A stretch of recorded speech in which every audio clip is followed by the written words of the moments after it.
Hoje a gente vai trazer um tema um tanto quanto polêmico também. Eu e meus temas polêmicos, né? Colocando vocês para pensar, para observar, para analisar, para ser um tanto quanto mais críticos e infinitamente, enquanto profissional, né? Éticos. Porque quando a gente tem o conhecimento de como atuar à luz da justiça, fica muito mais fácil para a gente tomar uma decisão, né?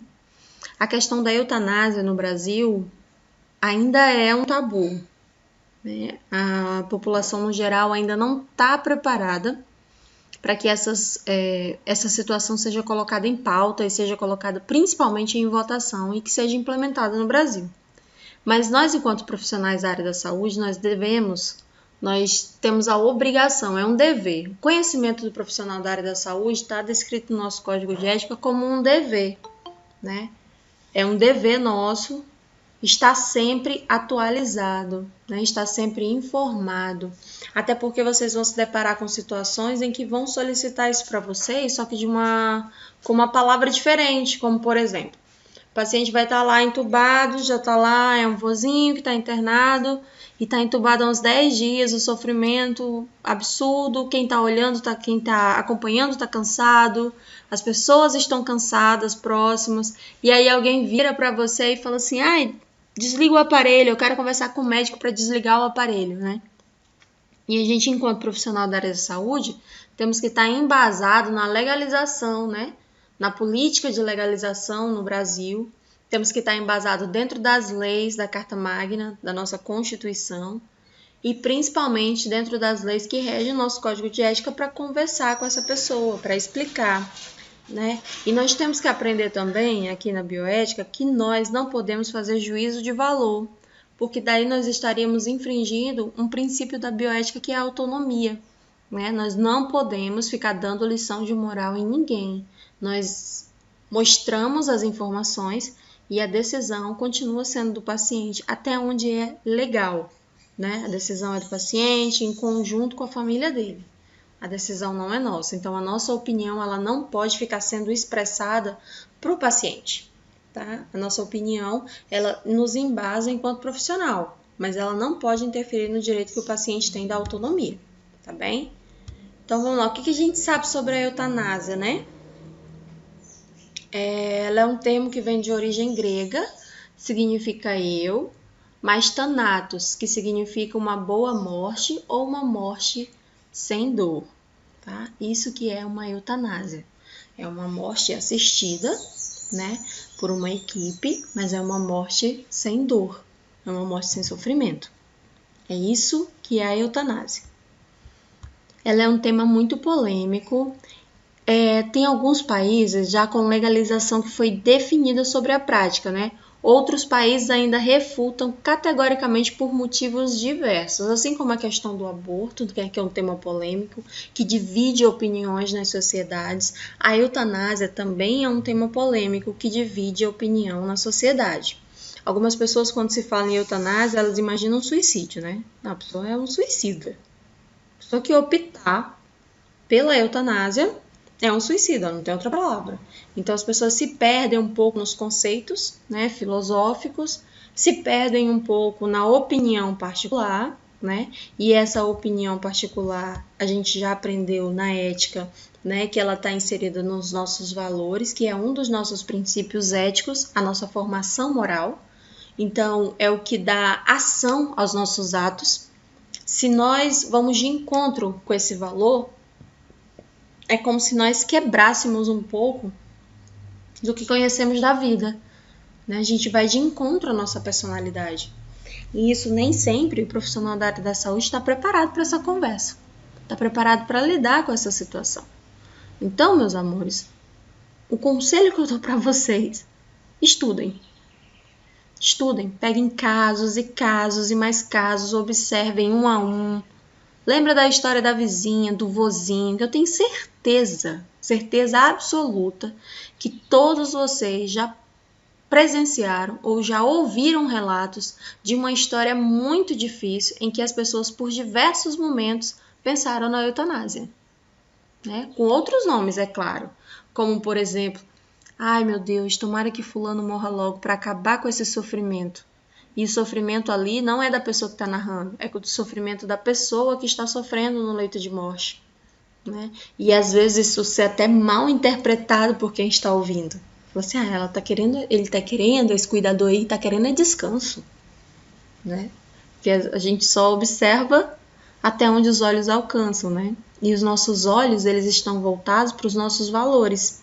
Então a gente tem que estar muito atento, muito vigilante e muito consciente do que a gente acredita, para a gente não fazer juízo de valor com as pessoas. Esse termo ele foi empregado pela primeira vez por Francis Bacon, né, no século XVII. Nesse sentido, ele observava, né, que Bacon defendia a prática da eutanásia pelos médicos, quando estes não mais dispusessem de meio para levar a cura para o enfermo, que estava atormentado. Imagina, no século XVII, o que os médicos tinham de recurso para oferecer para os pacientes. Aqui em meados do século XVII, os médicos eles estavam começando a formação, né, da profissão. Estava ainda tudo muito no início, então a situação era muito precária, muito arcaica. Eles trabalhavam muito com manipulação de ervas, ainda era ali quem fez farmacologia comigo, né? Tem uma aula que eu falo sobre essa migração, o processo dos boticários, né? Que tinham aquelas farmácias e que eram os curandeiros, e aí eles foram evoluindo, até chegar à situação de médicos e enfermeiros, que é o que a gente conhece hoje. Né? Então imagina lá no século XVII, sem muitas ferramentas, né? A intenção aqui de Francis Bacon era a melhor possível, era minimizar o sofrimento. Imagina as pessoas mutiladas, né? As pessoas sem condições de sobrevivência, as pessoas que estavam cuidando sem condições para o cuidado, né? Então era comum a morte assistida, né? E quem fazia isso eram os médicos da época. Então vamos lá. De acordo com a classificação da eutanásia, né? Oliveira Filho, ele falou que existe 4 classificações para a eutanásia. Isso aqui tem que guardar todos esses conceitos. Essa matéria é uma disciplina de conhecimento e esse conhecimento tem que ser guardado por vocês. Não é uma coisa que eu vou fazer só para eu passar na prova, não. Isso aqui são questões que constituem a formação profissional de vocês. Então, já pega aquela agendinha que eu orientei vocês a fazer lá na disciplina de farmacologia e começa a colocar mais informações nela, tá? E as informações como essas que eu tô passando para vocês. Ó, só um minutinho aqui que tá chegando um monte de mensagem, eu não tô conseguindo dar conta. Pega uma agenda, anota todos esses conceitos, gente, e vamos aprender. Né? Decorar, no primeiro momento você pode até decorar, mas depois você vai aprender. Porque são situações que você vai lidar no seu dia a dia e que você precisa estar embasado na luz do conhecimento para prestar uma assistência de qualidade. Até mesmo para conduzir uma conversa com o teu paciente e com a família dele. Dos 4 conceitos, a gente vai começar pelo primeiro. A classificação dela vem como ativa, né? Ativa é quando ela é direta, é quando a morte é provocada por uma ação. Então, na eutanásia, eu tenho uma ação e eu provoco a morte de uma pessoa. Então, foi uma ação ativa. Eu tenho a ação passiva, que é uma ação indireta, quando a morte é provocada pela omissão do cuidado, né? Por exemplo, lá em Manaus, né? A gente observou aí muita omissão no cuidado. Não dos profissionais da área da saúde, mas dos governantes que não ofertaram um mínimo, para que os profissionais pudessem executar, né, as suas atribuições. Então, houve uma omissão e, por consequência, uma eutanásia passiva. Né? Foi indireto, faltou oxigênio, as pessoas estavam com dispneia, com dificuldade respiratória, evoluíram para óbito e foi uma catástrofe. Né? Tem sido uma catástrofe. Acredito que a maioria de vocês tem acompanhado aí pelos jornais, né? Ou é um estado aqui do lado. Várias pessoas têm conhecidos lá que podem passar uma informação mais realista, né? Fora da luz da mídia, para saber exatamente o que está acontecendo. Eu tenho também a eutanásia voluntária, que é quando a morte é provocada atendendo a um pedido do paciente. Tá? Quando o paciente pede, quando o paciente solicita, daí nos países em que ela é permitida, isso é embasado no princípio da bioética. Bom, olha, eu tô repetindo aqui igual uma louca, tô me sentindo uma louca.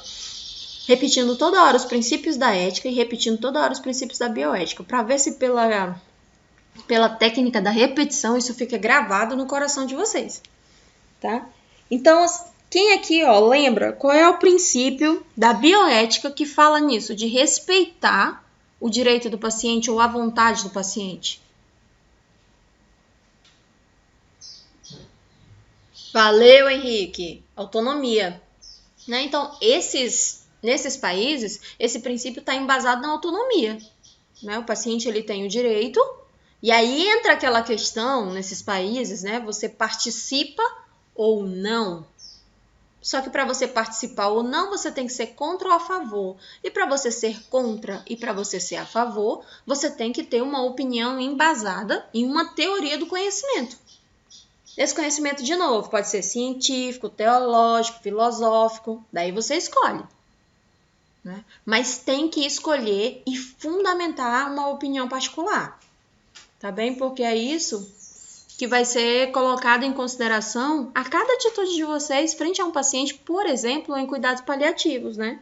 Aqui no Brasil está crescendo muito a questão dos cuidados paliativos, que é quando eu não estou mais focada na doença, mas quando eu foco na pessoa humana, né? Quais são as necessidades daquela pessoa para eu assistir ela até o momento da morte. E essa morte tem que vir com dignidade e tem que ser uma causa natural, tá bem? Tem que ser orgânico e natural. É isso que é feito hoje no Brasil. Logo que eu ingressei na enfermagem, a gente não ouvia muito falar em cuidados paliativos, não. Se bem que eu ingressei há um tempão atrás, né? Enfim, mas a gente não ouvia falar em cuidados paliativos. Eu comecei a ouvir falar em cuidados paliativos em meados de 2012. E é uma área muito interessante. Daí me apaixonei por cuidados paliativos, fiquei na equipe por um tempo. Porém, aqui no estado do Acre, essa equipe ainda é sem recursos, né? Lá para fora, paciente em cuidado paliativo é paciente de qualquer patologia. Aqui no estado do Acre, o programa só atende paciente oncológico, ou seja, paciente com câncer, né? Se eu tenho um paciente em cuidados paliativos, por exemplo, de hepatites, de comorbidades no geral, como por exemplo a efizema pulmonar, né? Esse paciente ele não é assistido pelo cuidados paliativos, ele é assistido por uma equipe médica, né? E essa equipe médica ela está mais voltada ali para a doença, né? Porque é isso que médico faz, ele trabalha com doenças, né? Quando ele não consegue, quando a medicina não encontra mais parâmetros para a cura da doença, ele encaminha esse paciente para cuidados paliativos, que é quando o foco passa a ser a pessoa. Né? Então, digamos, o paciente ele tem câncer, mas agora, nesse exato momento, ele está com pico hipertensivo. Então, eu vou controlar a pressão desse paciente. Né?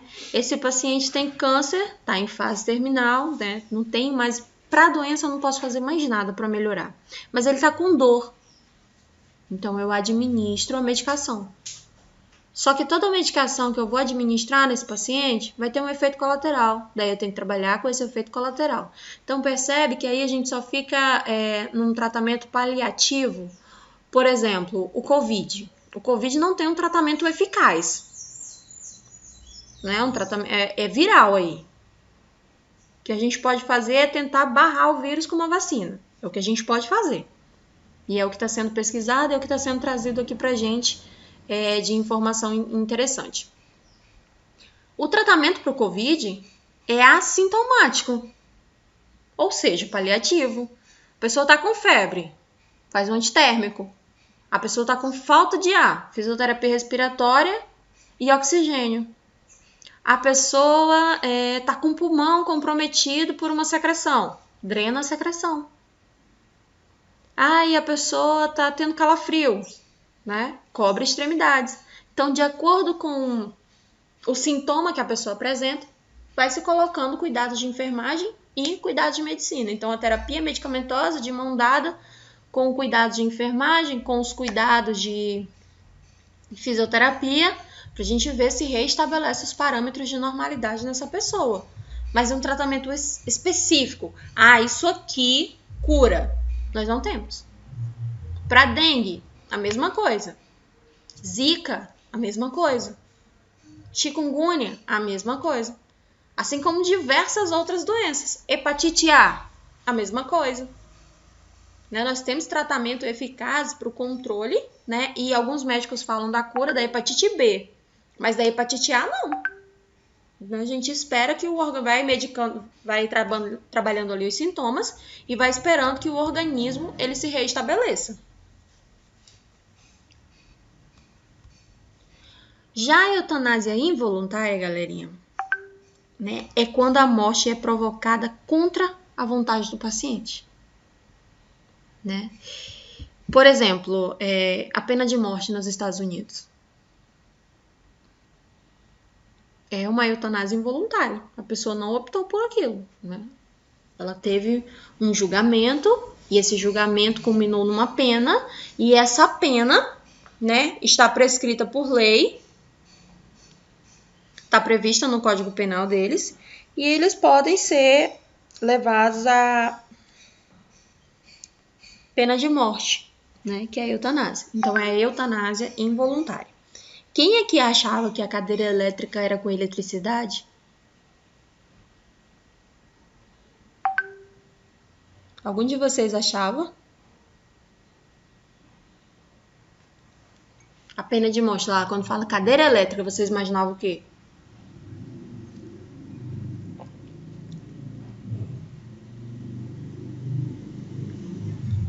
Bora, meu povo, tô falando sozinha.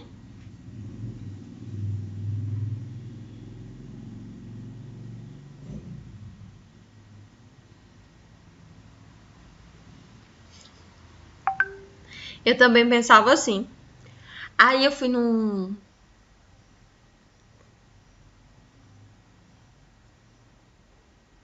Isso, Lucas, foi proibida. Então agora eles fazem com eletrólito. Na verdade, sempre foi eletrólito. Eles utilizavam aqueles eletrodos na cabeça que dava aquela sensação de que aquilo era choque para medir a atividade cerebral. Porque quando era administrado a droga, né? A droga é a base de eletrólito, cloreto de potássio. Eu mostrei para os meninos lá na aula de farmacologia, né? Tem alguns países que é com gás, tá? Mas aquela lá dos Estados Unidos, a famosa da cadeira elétrica, né? A gente tá falando dela agora. Eu pensava que era com eletricidade. Achei que ligava a pessoa aqueles eletrodos todos na cabeça e dava uma descarga elétrica e aí a pessoa morria, né? Não suportava a quantidade, a amperagem, né? Quantidade de volts, ela não suportava, daí ela morria. Mas não é assim. É com eletrólito, a cadeira elétrica, mas de eletrólitos. Né? São uma classe de medicamentos que, quando administrado em altas concentrações, o paciente evolui para óbito. Ele faz uma parada dos órgãos, né? Morte orgânica. E ela começa matando o cérebro, as células neuronais. Por isso, aqueles eletrodos ligados na cabeça para medir a atividade cerebral. Tá? Aí, professor, então por que as pessoas pulam, ficam babando e tudo mais? Na verdade, aquilo ali é ficção. É filme. Se a gente pegar mesmo, é letal, Kleber. Letal. Se você administrar cloreto de potássio em altas concentrações, é porque você não fez farmacologia comigo. Se você tivesse feito, você teria aprendido o cálculo do gotejamento, né? Que a gente calcula a medicação para ela correr dentro de um tempo, para que aquele organismo consiga fazer a farmacodinâmica e a farmacocinética da medicação. E as chances que o paciente tem de evoluir para um choque, né? Ou seja, um choque anafilático, uma reação alérgica exacerbada, diminuam. Então, é uma chance de eu restabelecer o parâmetro de normalidade no paciente, respeitando o princípio da não maleficência, ou seja, não causando mal para o meu paciente. Se nós, da enfermagem, não prestarmos atenção na quantidade de eletrólito, a gente vai causar um distúrbio orgânico, né, de de grandes proporções. Por exemplo, a gente pode matar uma pessoa administrando cloreto de potássio nela. Se a gente confundir, porque é tudo muito parecido, estava prescrito lá glicose, a gente administrar cloreto de potássio, o paciente vai morrer. É muito rápido.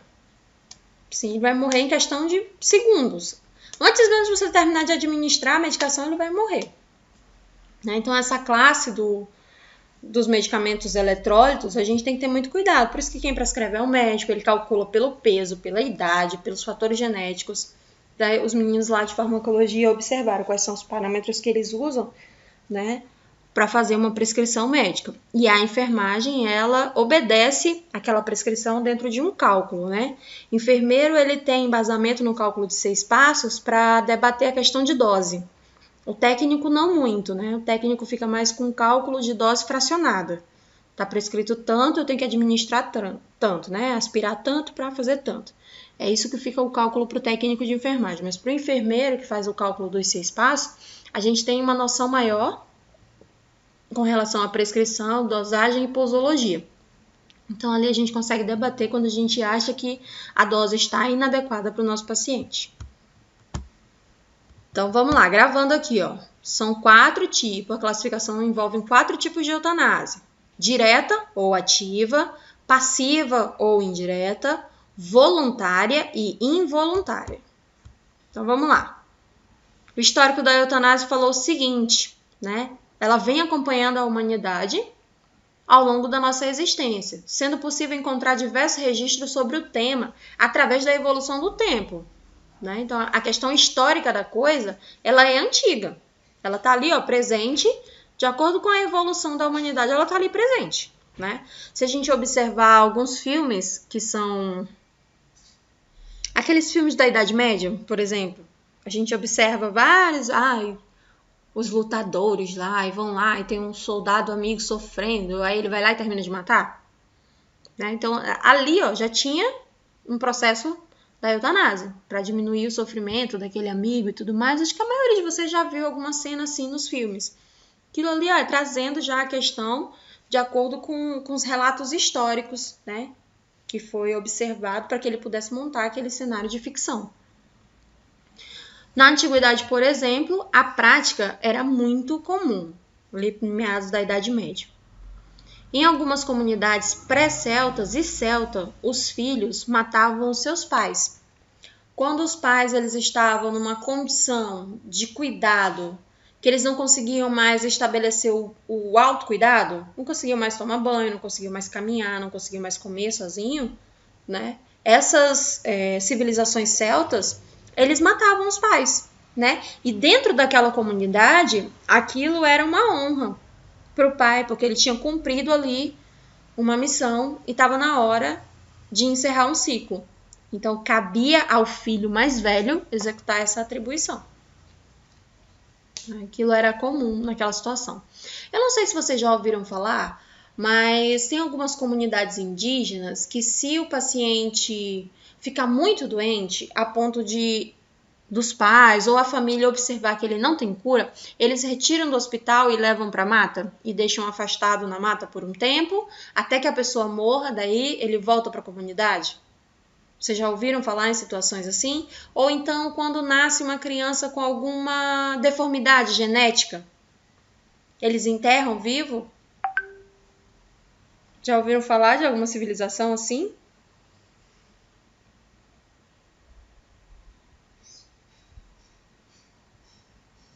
Eu já, de um monte. E de aldeias próximas. Tá? Mas esse é um princípio, exatamente, Lucas, esse é um princípio que vem trazido lá, ó, dos egípcios, lá dos celtas, lá dos bárbaros, né? A gente escuta o mesmo relato em vários continentes, né? Em várias situações e em vários momentos da história da evolução humana, a gente escuta histórias parecidas. Por exemplo, os romanos, né? Na era narcisista, se você nascesse faltando um dedinho, você ia ser deixado para morrer, porque você não era perfeito. Né? Para ser perfeito, tem que nascer bonito. Tem que nascer faltando absolutamente nada. né? E essa situação foi tão incutida na sociedade, tanto nos antepassados quanto na sociedade atual, que quando uma mulher engravida, né, a maioria delas relata que sonha com a criança faltando um dedo. Ai, menina, eu sonhei que o menino nascia sem dedo. Sonhei que o menino nascia sem tal coisa. Né? Ainda tá lá inserido no nosso inconsciente um medo que a gente tem, que vem lá, ó, das civilizações antigas, que vem sendo passado, e que às vezes é tão inconsciente que a gente nem lembra de onde foi que veio. Né? Mas aí a gente fala assim, você tá falando lá do Egito, lá da Grécia, lá da Suécia, né? Não, eu tô falando das civilizações indígenas aqui do lado. Aqui, ó, a gente tem um monte de civilizações que se a gente entrar... E Seringás, afastado? Se a gente entrar, a gente vai ficar abismado com a política de sobrevivência deles. Né? A lei da sobrevivência. Então, são questões que são implantadas aqui no Brasil, que as pessoas levam em consideração aqui, ó, do nosso lado. E a gente não tem muito ferramenta para debater ou para tentar inserir um conceito, né, mais desenvolvido nessas civilizações. Lá na Índia, os doentes incuráveis eram atirados no rio. Quem aqui não já ouviu falar naquele rio famoso, né? Em que os corpos são atirados para ser purificados, que eles vão lá tomar banho para se purificar com aquele monte de cadáver. Né? Às vezes a pessoa nem chegou a falecer, já é jogada lá no rio. Quem nunca ouviu falar no rio? Quem aqui não quer conhecer a Índia para tomar um banho naquele rio famoso? Com todos os dejetos, todos os detritos e todos os restos mortais da maior população do mundo. Imagina falar de saneamento básico na Índia, gente. Tem um doido lá que inventou de fazer isso e tá sendo massacrado. Tá sendo massacrado.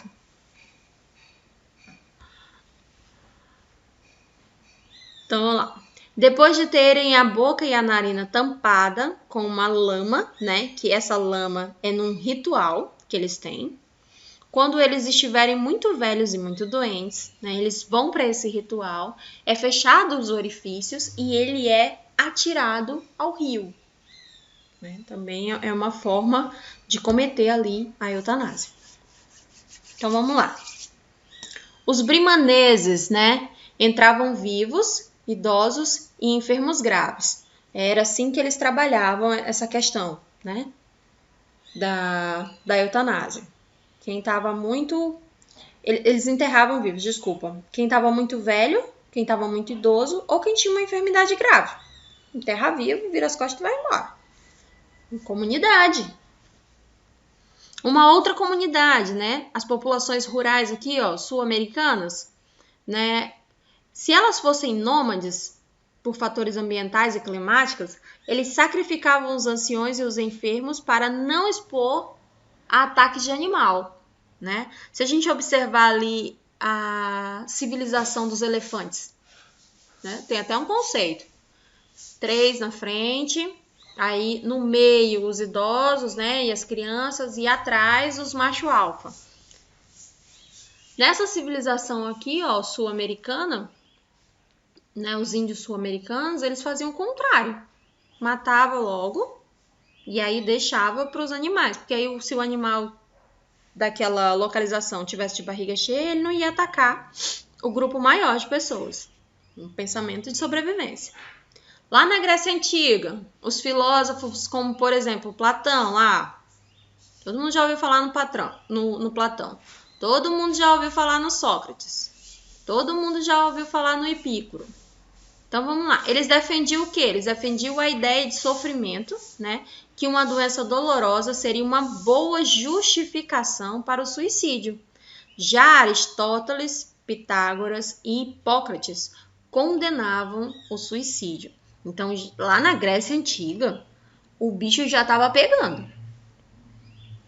Imagina, Platão, respeitadíssimo. Né? Um cientista, sim, o cara criou o mito da caverna. Diz que a pessoa que estava lá dentro da caverna não tinha condições, né, de saber o que era certo e o que era errado, porque ela só via aquilo, ela não conhecia nada além daquilo. Né? Como era que ela ia saber se ela não tinha conhecimento? A mesma coisa somos nós. Estamos saindo ali, ó, da caverna. Estamos saindo da caverna, estamos vendo a luz do conhecimento. Estamos nos formando enquanto profissionais, formando o nosso pensamento, formando a nossa consciência, né? E aí, do outro lado, estava lá o Aristóteles. Falando assim, não, eu sou contra isso aí. Quero isso aí para mim, não. Aqui, se me procurarem para conversar sobre isso, a resposta é não. Não é? Já no Egito, a Cleópatra VII falou o seguinte: ela criou uma academia para estudar as formas menos dolorosas de morte. E quando o assunto é morte assistida, os egípcios dão um baile, dão um show. Até pela questão da mumificação, que até hoje não se sabe. Tem uma pálida ideia de como era feito, né? Mas não se descobriu exatamente o passo a passo para que até hoje, né, milhares de anos depois, séculos sem fim, amém, depois, que nós ainda encontremos múmia em estado, né, inexplicável, sem corrosão de ossos e tudo mais. Entre a década de 20 e 40, lá no século XX, surgiu inúmeros exemplos de relatos com situações caracterizadas como eutanásia pela imprensa. E ainda leiga nesse processo, né, nesse período. Então, a gente começou aqui, ó, a nossa sociedade começou a ouvir falar de uma forma menos tímida, né, da eutanásia por volta do século XX, lá na década de 20 até a década de 40. Mas até aí, né, a imprensa ela não tinha muita noção do que estava divulgando, não. Mas ali a sociedade já começou a tomar conhecimento de práticas como essa ao longo da nossa evolução. Em 85, lá na Prússia, foi proposto que o Estado deveria prover meios para realizar a eutanásia em pessoas que não pudessem a solicitar. Digamos que a pessoa sofreu um acidente automobilístico e ela entrou em coma. E ela não tem condições de decidir. E aí ela já está em coma há um certo tempo, né? Lá na Prússia foi colocado, né, essa política de que o Estado tem que fornecer ferramentas, né, para quando a pessoa não puder optar, quando ela não puder escolher. Já os povos mais modernos, a gente vai ter aqui, ó, a Holanda, né? A Holanda e a Bélgica. Elas possuem diretrizes para a aplicação da eutanásia a pacientes com morte cerebral e aos pacientes que morreram de forma iminente, apesar do tratamento. Pacientes ali que estão na fase final de uma doença, né? A gente pode colocar aqui um paciente de efizema pulmonar, né? Quando as fibras do pulmão, ele já perdeu toda, e aí o pulmão vira aquela bexiga velha, né? Quando a gente enche o pulmão, um balão e seca, fica enchendo e secando, tem uma hora que ele não seca mais, não esvazia mais com aquela pressão, né? Ele enche, mas não esvazia. Isso é um pulmão de uma pessoa que está com efizema pulmonar. Ela perdeu as fibras elásticas do pulmão. Então, ela perdeu a capacidade de expansão, né, e de involução. Ela perde essa capacidade. Então, lá na Bélgica foi começado a pensar. Bélgica e Holanda são os pioneiros nessa questão da eutanásia, né? Primeiro para pacientes com morte encefálica, ou morte cerebral. Depois, né, para pacientes que vão evoluir para óbito de qualquer jeito. O ponto de vista médico. A eutanásia é um problema médico e tem em vista envolver centrais da dor humana, da incurabilidade da doença ou da inevitabilidade da morte, exigindo a necessidade de certeza do diagnóstico. Então, para os colegas médicos, isso aqui é um peso nas costas que a gente não faz ideia, né? É o peso de decisão. E para cada decisão, uma consequência. E essa consequência envolve o amor da vida de alguém, imagina. É bem complicado. Só que grande parte dos médicos e dos cientistas que estão ligados à medicina são contrários à eutanásia, né? Alegando o seu compromisso da medicina com a vida, sendo, portanto, incompatível a prática da eutanásia. A grande maioria dos profissionais, né, da área da saúde, até mesmo nos países onde a eutanásia ela é permitida. Eles têm essa idealização do processo de vida e morte, né? Essa idealização de que não cabe a eles o direito de escolha.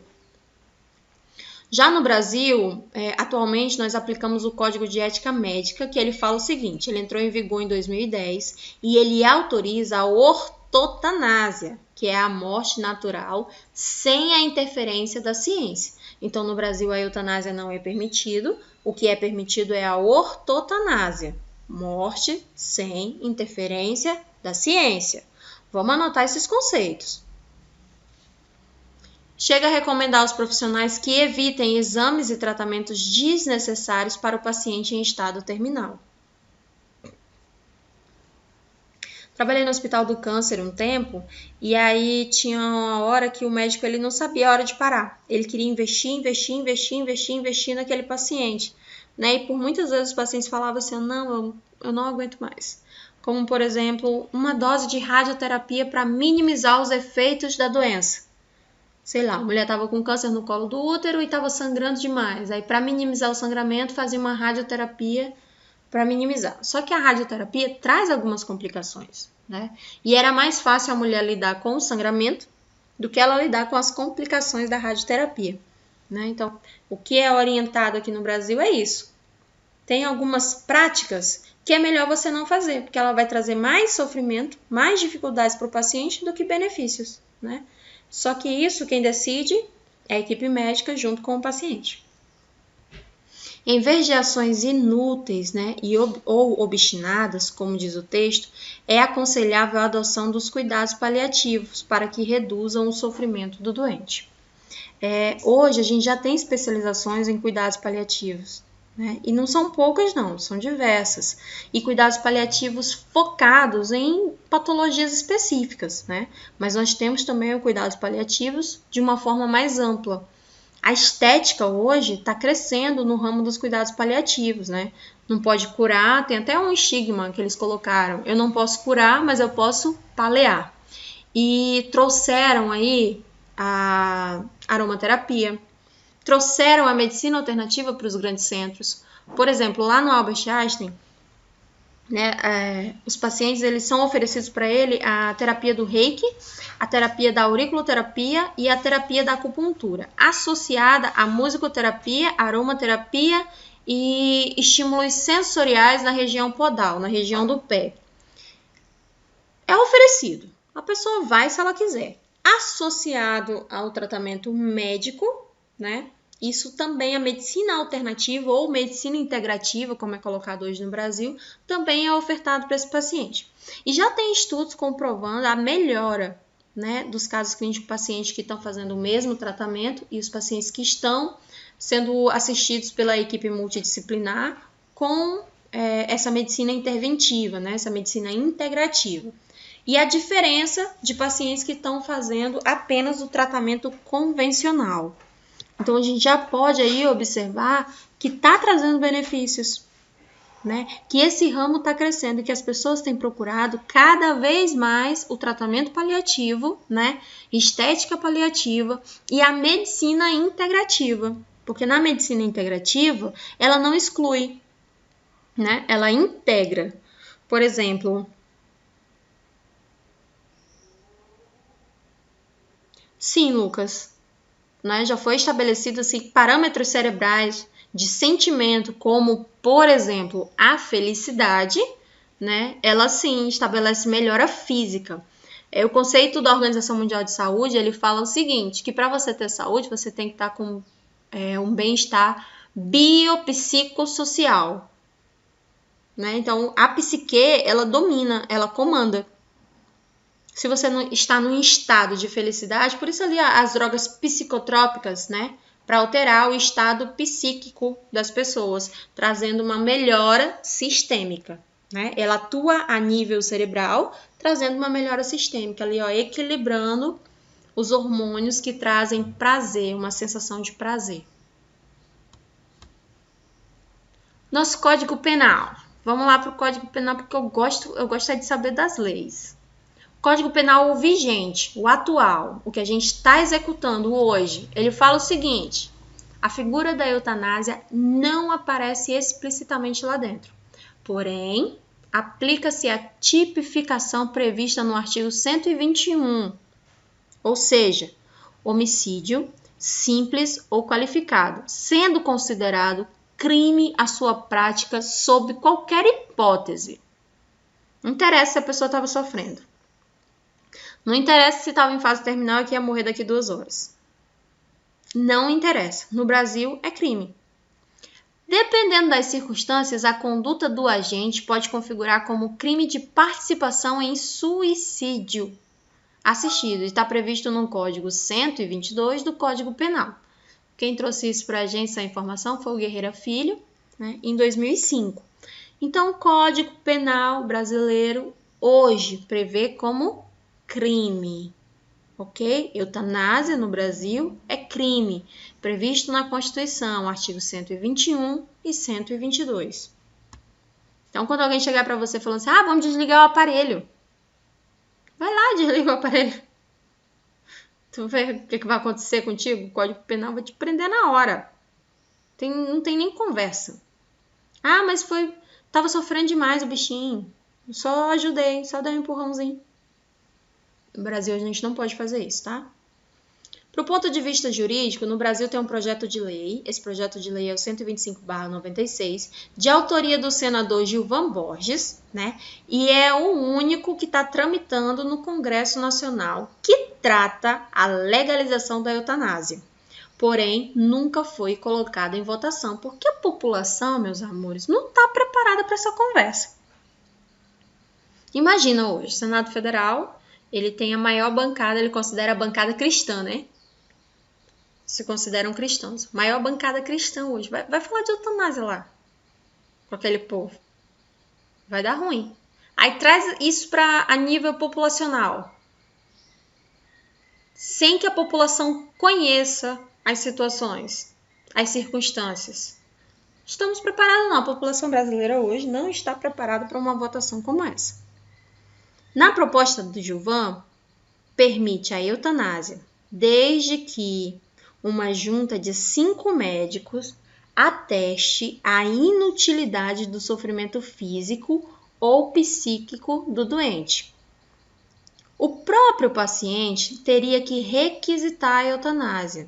Se não estiver consciente, a decisão caberia aos seus parentes próximos, tá bem? E isso é a proposta que tramita hoje no Congresso, né? Que ainda não foi colocado em votação.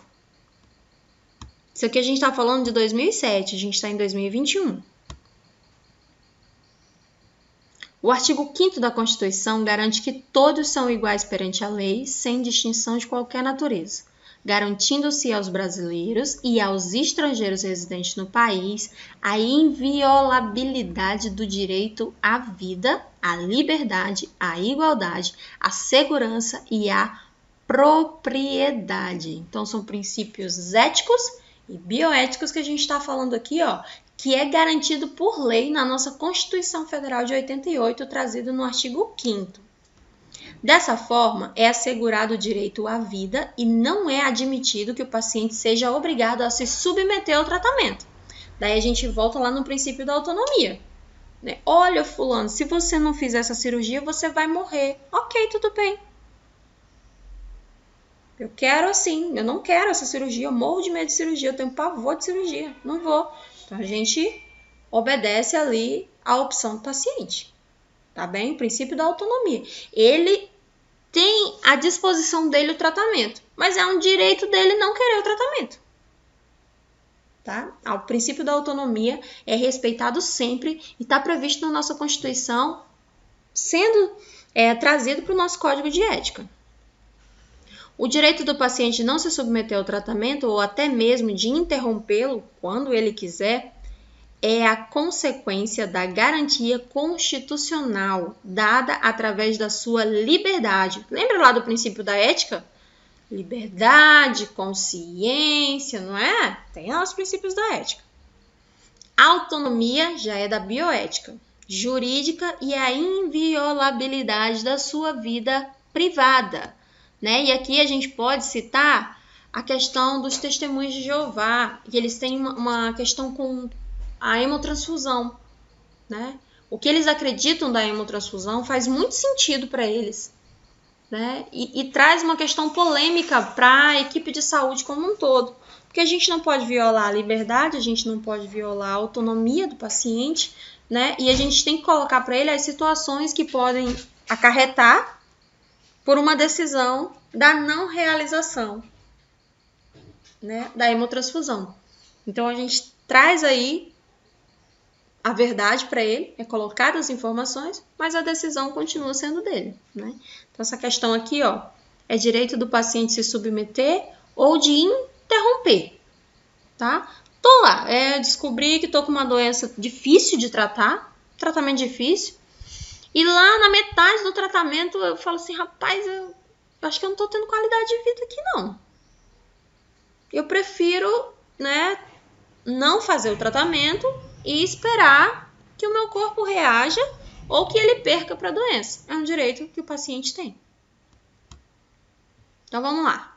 Do ponto de vista religioso, adoro trazer religião assim, eu sou uma pessoa que gosta dessas situações.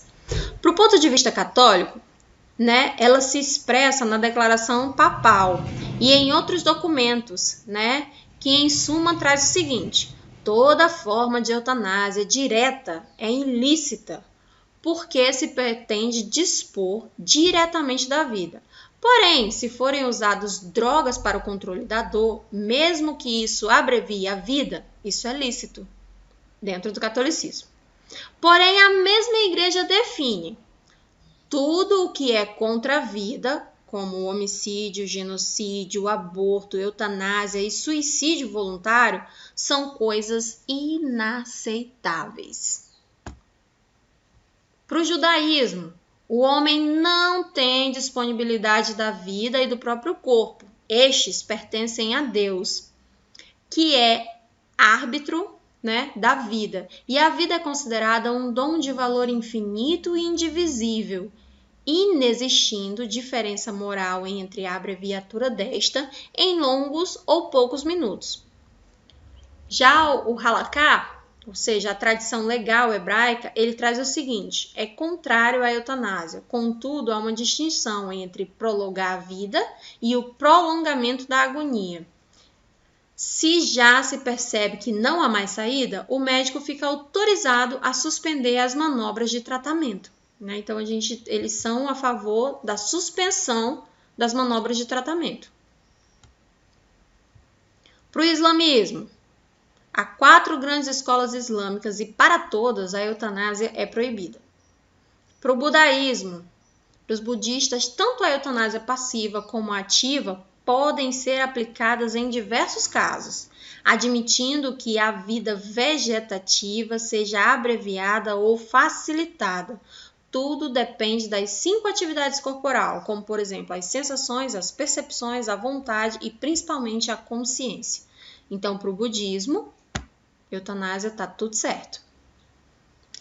A Bélgica e a Holanda são os únicos países da Europa onde a eutanásia é lei. A Holanda legalizou a eutanásia no dia 1º de abril de 2002. A Holanda foi o primeiro país do mundo a fazer. Enquanto a Bélgica, a eutanásia foi legalizada em setembro de 2002. Na Suíça, desde 2006 que o Hospital Universitário de Louisiana permite a morte assistida, embora com algumas restrições. O paciente terá que ter uma doença mortal a curto prazo, né, a inexistência do pedido e a capacidade de discernimento, e previamente o doente necessita já ter recorrido a outras alternativas e cuidados paliativos. Tá? Isso na Suíça. País que a eutanásia é permitida. Nos Estados Unidos, a pena é permitida a prática da eutanásia em 3 estados. No Oregon, desde 1997, em Washington e em Montana, desde 2008. A Alemanha foi despenalizada a eutanásia medicamente assistida em 2010. Então, a gente tem aí, ó, Alemanha, Estados Unidos, Bélgica, Suíça, né, trazendo a eutanásia como uma política, né, para os pacientes como uma forma de minimizar o sofrimento dessas pessoas. Quem de vocês assistiu um filme que foi muito famosinho quando ele foi lançado? E ele trata a questão da eutanásia, além da história de amor, é claro, as pessoas assistem ele como um filme de romance. Eu gosto de assistir ele para trabalhar as questões éticas e morais, que foi o filme Como Eu Era Antes de Você. Algum de vocês assistiu?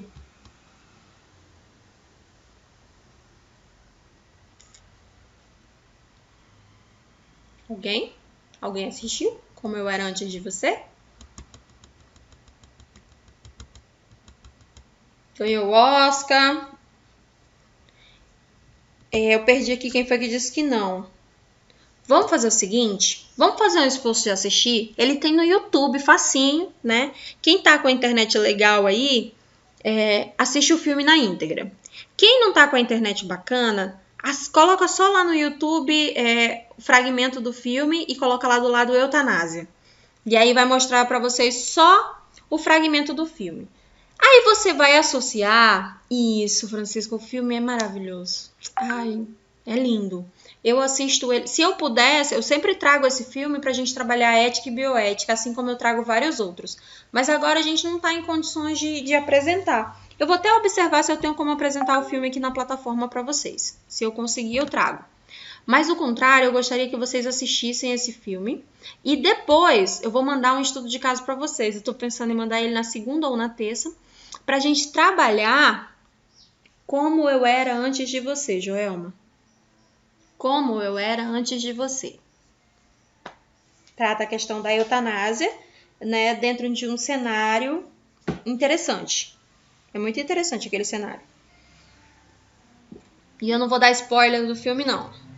Tá? Então eu gostaria muito que vocês assistissem aquele filme, mais as informações dessa aula, né? As informações do nosso Código Civil e as informações do que a gente tem hoje no Brasil, né? Para que vocês formulassem um pensamento e caso chegasse o momento da votação, que vocês tivessem uma consciência moral e ética para votar, seja a favor, seja contra, mas que tenha uma formação e um princípio ético embasado na luz do conhecimento, porque é só isso que eu espero de vocês.